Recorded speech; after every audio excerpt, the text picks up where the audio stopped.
lugar de subserviência, porque talvez ela seja acostumada a estar nesse lugar, ou seja, ela está acostumada a servir e nessa relação parece que ela está nesse lugar. Ele nem disse que estava, que não estava, ele falou que era uma percepção dele. Por que ele não pode ter essa percepção, gente? Por que não? Né? O cara foi acusado de racismo. E eu achei isso bizarro. O cara preto saiu como racista. Exatamente. O cara... Depois eu não acompanhei muito, mas eu vi um pouco. O cara tendo que fazer vídeo de não sei quantos minutos pedindo desculpa, perdão. Mas que é um erro enorme. Desculpa, Cris. Mas Pode é falar. que eu me empolguei. É que é um erro enorme. Não se pede desculpas. Exatamente. Não se pede Exatamente. desculpas. O medo no debate público, o medo do cancelamento é o nosso maior inimigo como oposição a tudo que tá aí. Vamos dizer assim, né? A tudo que tá aí. Por que acontece? Bom, será que eu vou ter um emprego amanhã? Será que eventualmente minha cara não vai estar estampada num jornal sendo cancelado ou taxado como tal coisa? Porque outro motivo do racismo ou qualquer outro tipo de preconceito não ser discutido na sociedade é esse. É o medo da cultura do cancelamento. É aquela espiral do silêncio que define até onde a gente pode falar e até onde a gente não pode falar, né? Aquilo que é relevante para a ciência, para o debate público e aquilo que pode ser proibido. Só que aquilo que já foi proibido há muitos anos já são opiniões totalmente legítimas dentro do ponto de vista de debate social. Só que se essas pessoas estão alijadas, elas desistem. E se elas desistem, elas não se importam. E se elas não se importam com o problema, elas não enxergam o problema. E se não enxergam o problema, não se resolve o problema. Só que eu vou culpar. Digamos, eu sou do Rio Grande do Sul, né? Eu sou um cara do Rio Grande do Sul, loiro do interior de não sei aonde. Cara, o meu convívio com negros é mínimo, se é que eu já tive. Eu vou chegar e ter coragem de opinar, sabendo como o mundo tá funcionando hoje, em frente a um negro, dizer, olha, cara, como é racismo? E se perguntar, às vezes fala, eu não sou professor, vai ler, vai estudar, quem é que tu acha que é? Eu não sou professor. Mas engraçado que quando esse pessoal aí, essa elitezinha, ou essa turma da celebridade... tem alguma suspeita de racismo, eles pagam um preto pra dar letramento. Claro, óbvio. Aí eles andam com um preto do lado pra dar o letramento racial, né? Que agora é outra coisa que a esquerda introduziu no discurso público. Claro, letramento racial. Não claramente suporta essa palavra. É a solução para os negros, para pobreza entre negros, é a gente parar de usar o termo criado mudo. Parou de usar, cara, os negros vão, nossa, evoluir o que de vida é ridículo, né? automaticamente. Porque o criado necessariamente não é negro. Bom ponto. E nem mudo. Exatamente. Não, porque a minha Mas aqui tese muda era essa. era a posição. Muda era a contam é que- posição. Vilela, se tu fosse Muda era a um posição. senhor de engenho, tu ia querer dormir com o cara do teu lado, te olhando assim, com um Como é copo que de ele água fica branca? falando? Não ia, é claro que isso é mentira. Não tem o caso do cara aqui, um desses ricos aí, elite, que ele só contratava anão pra trabalhar na casa dele? O quê? Tem, como é que é o nome? Chiquinho Scarpa, uma coisa assim. Eu já vi uma entrevista Só dele. contratava Ele falou, anão? na minha casa só trabalha não. Os criados dele eram só anão. Sensacional, Chiquinho Scar. bizarro. Ele falou né? por quê? Não, só vi essa parte, recorte de internet. Depois vocês jogam aí. Mas Tem o isso aí. que eu Achei gosto bizarro, do mas letramento, interessante. o que eu gosto do letramento racial é que quase tudo que eles estão lá pra criticar do letramento racial, quase nada teve de fato uma conotação racista na época da criação. Esses dias eu vi um estudo que ele mostra que o pessoal tava criticando, algum influenciador falou que alguma coisa foi feita nas coxas. Aí automaticamente os reis do letramento racial, tipo, opa.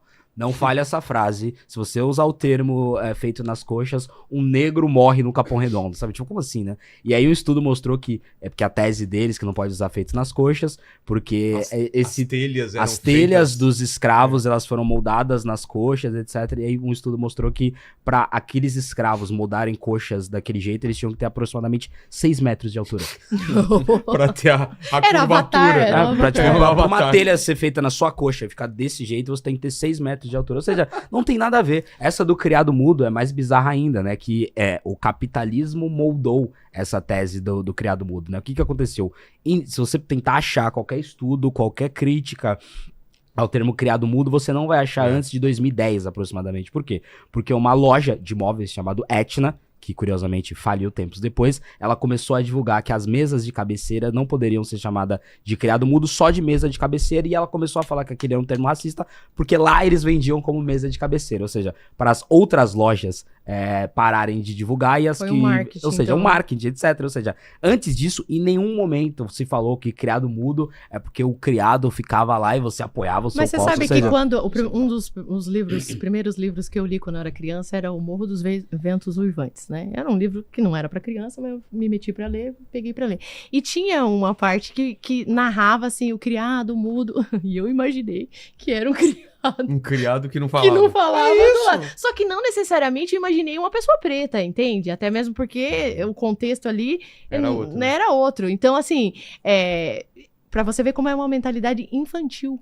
Exatamente. Porque foi o imaginário infantil que me fez pensar que era bom ponto. Então, é interessante essas... Não, e é sempre assim, né? Esses dias eu vi foi o carnaval, e aí uma moça gravou um vídeo dizendo que se você não gosta de carnaval, você é racista. O quê? Ela começa assim, toma. Se não você não faz gosta de sentido, carnaval, você é racista. Eu já olhei e falei... Mas como historicamente assim, nem faz sentido, Eu né? falei exatamente dela, não, porque o carnaval é uma coisa da cultura negra, etc. E como é uma coisa importante pra cultura negra, se você não gosta desse elemento da cultura negra, automaticamente você é racista. Eu falei, não, cara, fui pesquisar, O carnaval não é evidentemente. europeu. O carnaval, ele foi criado por cristãos europeus, né? E era a festa da carne, né? Era o carnaval, ou seja...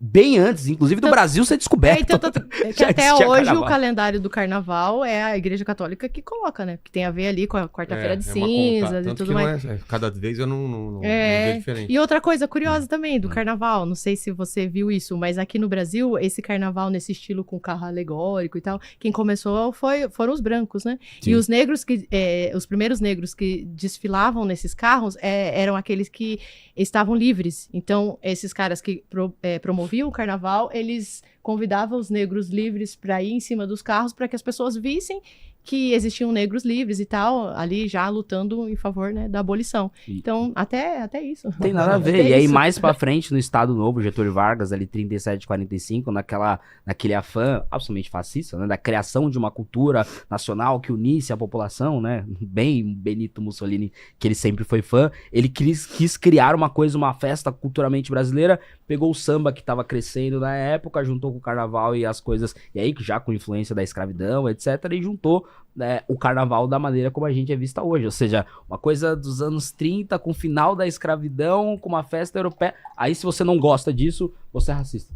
Isso, assim, é de uma burrice essas coisas do letramento racial. Banaliza, bizarro. né, as questões, banaliza. Esse pessoal, eu acho, assim, um absurdo. Eles prestam um desserviço mesmo, porque eles banalizam violência doméstica, eles banalizam o racismo, trazendo essa discussão infantil, né, aí, trazendo toda essa discussão abstrata, infantil, eles vão banalizando problemas reais. Porque existe violência doméstica, existe o feminicídio, existe o racismo, tudo isso existe, são problemas reais. Só que eles sequestram a pauta e transformam num discurso político imoral, né? Porque se você não concorda com o que eles falam, você é imoral. E automaticamente você tem que sofrer consequências, como você falou, a questão do cancelamento. Aí muita gente acaba ficando fora do debate, né? Porque, eu vou falar isso aí, vai me dar uma dor de cabeça, vou fazer isso aí, vão me cancelar. Então, enfim, eu acho que eles prestam um desserviço fazendo isso, porque não é diálogo, né? É imposição de pensamento. E é por isso que tá cada vez mais claro, ao menos pra mim, que Zumbi dos Palmares, ele é o nome ideal pra ser o Dia da Consciência Negra. Né? Eu, como já divulguei por aí, eu tenho dúvidas se o Brasil precisa ter um Dia da Consciência Negra. Não me parece que mais um feriado é o que a gente precisa pra melhorar a vida dos negros. Agora, uma coisa eu tenho certeza. Se tiver um Dia da Consciência Negra, com certeza ele não deveria ser o Zumbi dos Palmares. Com um homem que a gente não sabe a data que ele nasceu, não sabe o nome exato dele, não sabe exatamente a data que ele morreu, não sabe o que ele fez em vida. Se tá claro que ele tinha escravos ali no quilombo dele, mas tem uma questão histórica, tudo bem. Esse cara vai ser o cara que vai representar os negros, né? A Cris citou o André Rebouças, mas teve vários outros que poderiam ser representantes melhores pro Dia da Consciência Negra. Mas esses outros que a gente gosta, eles têm fatos concretos, né? O André Rebouças, ele foi o cérebro por trás do abolicionismo. São fatos concretos que nós gostamos. Mas o movimento, mas o movimento negro brasileiro tá claro que eles não gostam de fatos concretos. Eles gostam da imagem, do mito, da imaginação. Então, nada melhor, pra um cara que a gente não sabe, nada melhor pra representar do que um cara que a gente não sabe, né? O dia que nasceu, o dia que morreu, o nome. Então, coloca ele aí, vocês vão imaginando o que ele era na realidade, porque hoje o combate ao racismo no Brasil, feito pelo movimento negro, é uma coisa abstrata. Né? Ficava dizendo que você não gosta de carnaval, você é racista, que você não pode usar criado mudo, que você não pode falar que foi feito nas coxas, é isso. E às vezes é um monte de branco falando que o preto não deve falar, né? Sim. E já também fica contraditório. É isso que eu queria falar. O que vocês sentem quando um branco ou outro negro chama você de Capitão do Mato. Acho que todos vocês já passaram por isso.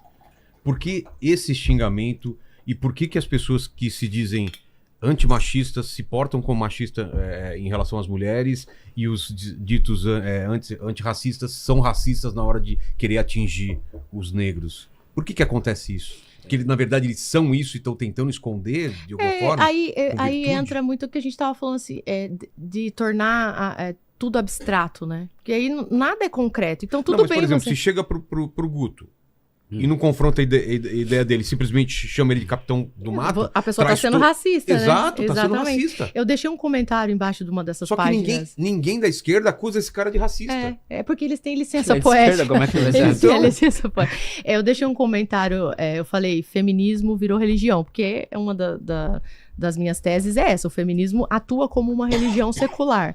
Eu deixei um comentário curto, o feminismo virou religião, só tem fanática. Embaixo de um recorte, alguma página reproduziu o recorte do teu debate e eu coloquei isso.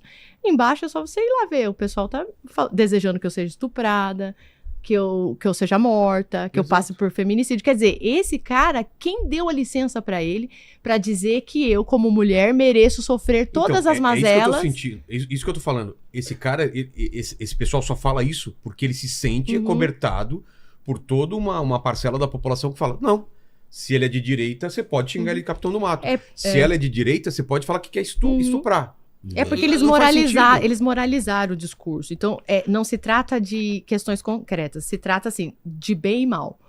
Do que é justo e injusto. É de você desumanizar uma pessoa. Exatamente. Então ela não é mais ser humana. Você pode atacá-la da pior forma possível. Se você não crê como eu e não professa... é religioso isso. Se você não crê como eu e não professa como eu, você vai pro inferno. É praticamente isso. Na verdade, eles criticam tanto os cristãos, mas na verdade eles fizeram uma espécie de cópia mal feita, né, piorada, tirar os princípios e os valores que baseiam o cristianismo, que são completamente contrários a esse tipo de comportamento, né, porque quem conhece o cristianismo em si, sabe que o cristianismo fala que você deve amar o próximo como a si mesmo, né, amar a Deus acima de todas as coisas, com todas as suas forças, todo o seu entendimento, é o primeiro mandamento, e o segundo é amar ao próximo como a si mesmo. Eu não quero o mal para mim, eu não vou querer o mal para o próximo. Então eles tiram a base dos princípios e dos valores cristãos, mas ficam com a arquitetura religiosa. Só que é uma religião secular, é o que eu costumo dizer, né? A minha tese em relação ao feminismo é que o feminismo é uma religião sem Deus. Porque é a mesma estrutura religiosa, mas sem o fator principal, que é o absoluto. E aí, quando a gente tira, Vilela, o absoluto da nossa vida, no sentido, tem que ter algo acima de você, ao qual você preste conta. Que seja, muita gente hoje em dia faz do Estado o seu absoluto, né? O Estado é praticamente Deus.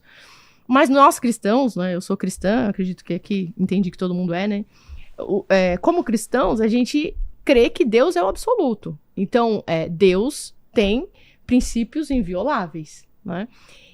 Uma vez que eu entendo que Deus é o meu absoluto, eu entendo que eu me submeto aos princípios invioláveis. Então, embora eu seja um particular, eu tenho um absoluto sobre a minha vida. Aí tem um filósofo americano chamado Francis Schaeffer, que eu gosto muito, e ele fala que o problema da modernidade é que ela exclui o absoluto e foca nos particulares. Só que cada particular tem os seus desejos, as suas vontades. A ética e moral de cada particular é uma. Então, se cada um se guiar pela sua própria ética e pela sua própria moral, vira a bagunça que tá. Então, assim, sem um absoluto sobre os particulares, vira a bagunça. Só que o que acontece? A esquerda diz que ela se importa com os particulares e que o particular é que importa, né? Os particulares. Mas ela é o absoluto sobre esses particulares. E é ela que dita a regra. Então, a esquerda age como Deus na vida dessas pessoas. E eles absorveram os princípios e os valores como se fossem sagrados. E é por isso que vale xingar o Guto de negro, de Capitão do Mato, de volta pra senzala, e falar pra mim, como mulher, que eu mereço apanhar. Vale, porque eles têm uma licença moral. Nós somos, pra eles, hereges.